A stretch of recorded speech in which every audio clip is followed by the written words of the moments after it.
बोल जयकारा बोल मेरे श्री गुरु महाराज की जय। सौभाग्यशाली गुरुमुख हो। गुरु भक्ति की आवश्यकता मनुष्य को क्यों है? क्यों इसका गीत इस कदर जोर शोर से साथ गाया जाता है? और क्यों वेद शास्त्रों के अंदर इसकी महिमा को इतना ऊंचा वर्णन किया गया है?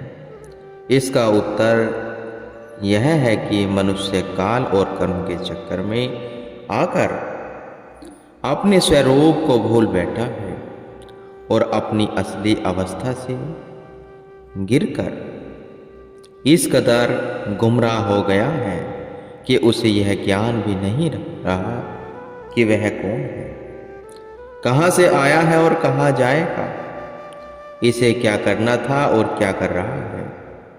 माया और काल के चक्कर में आकर ऐसे घिर गया है जैसे रेशम का कीड़ा अपने अंदर से तार निकालकर उससे बन जाता है, या जैसे बंदर चने की मुट्ठी के लोभ में अपने आप को कैदी समझने लगता है।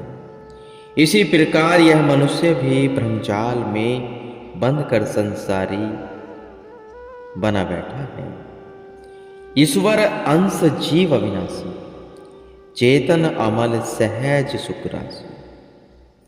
यह जीव ईश्वर का अंश है जो सदा पाप रहित चेतन अविनाशी और स्वाभाविक ही सुखों का भंडार है, परंतु माया के वश में आकर यह इस प्रकार बंधन में आ गया है जैसे तोता और बंदर बंधन में आ जाते हैं। आत्मा चेतन और शरीर जड़ है। इन जड़ और चेतन के बीच गांठ पड़ गई है।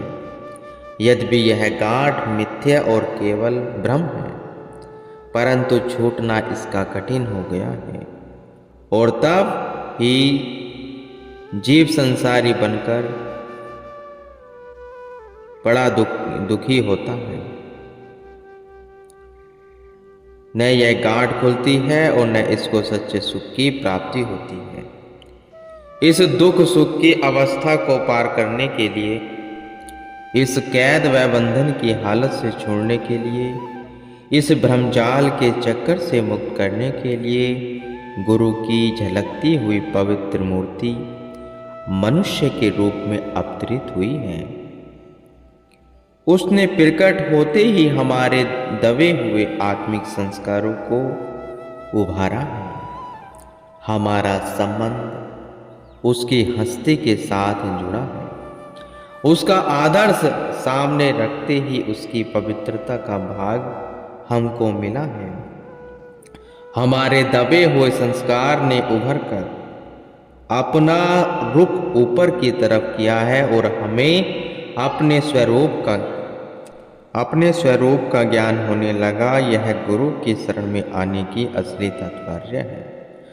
गुरु के आदर्श का और क्या प्रभाव पड़ा है?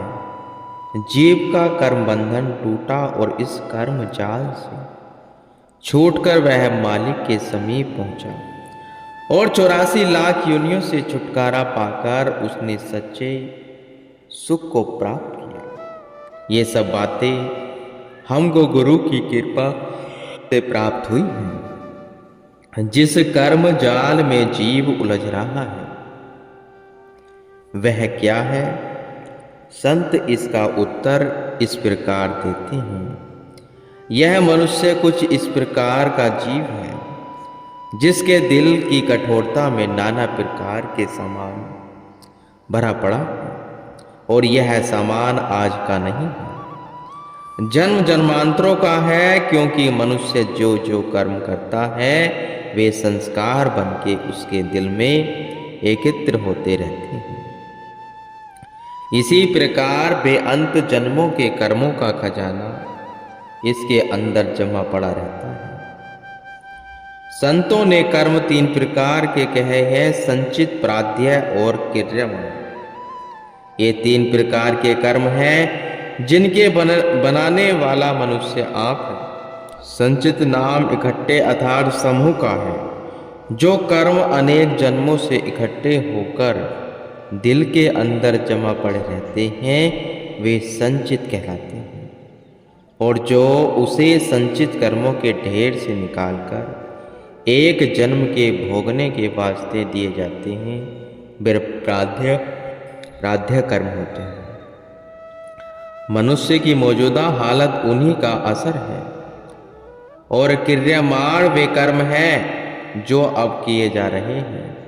जो कर्म वर्तमान काल में किए जाते हैं वे साथ साथ उसी पुराने जखीरे में शामिल होते रहते हैं।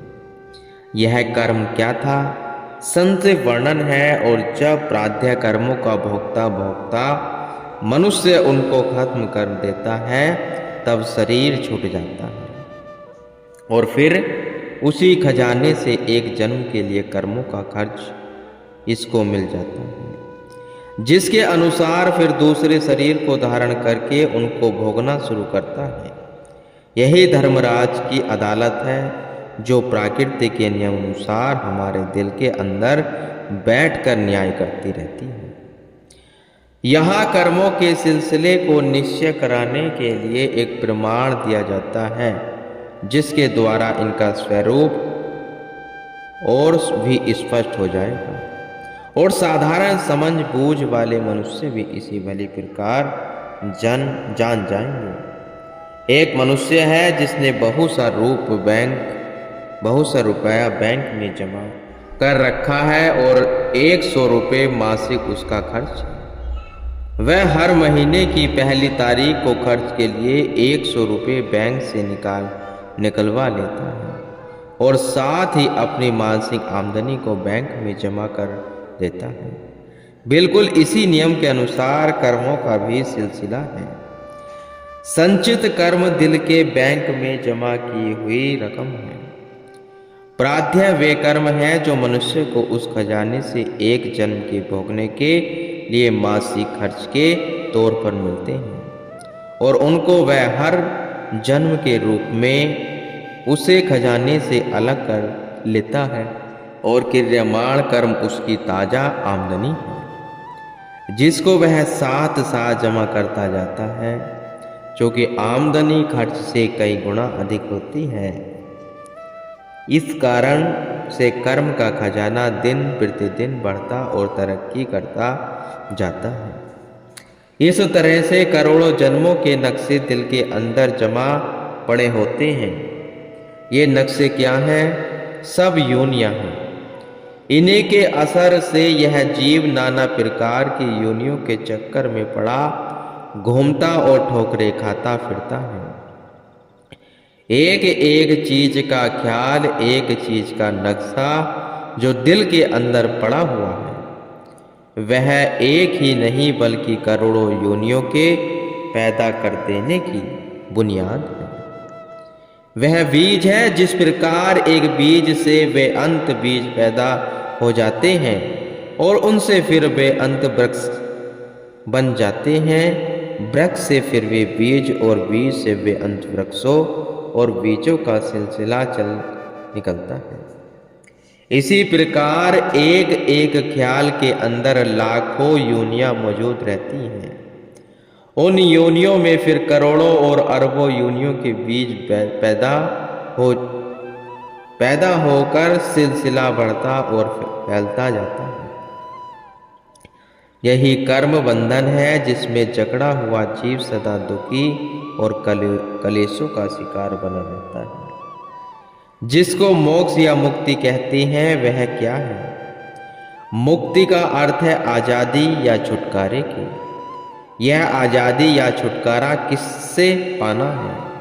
इसी कर्म बंधन से, जिसका वर्णन ऊपर हुआ है। इस कर्म जाल से छुटकारा पाना, जन्म मरण के कष्टों से रहित होना, भ्रम और वहम की जंजीरों को तोड़कर अपने स्वरूप का सत्कार करना सच्ची मुक्ति कहलाता है।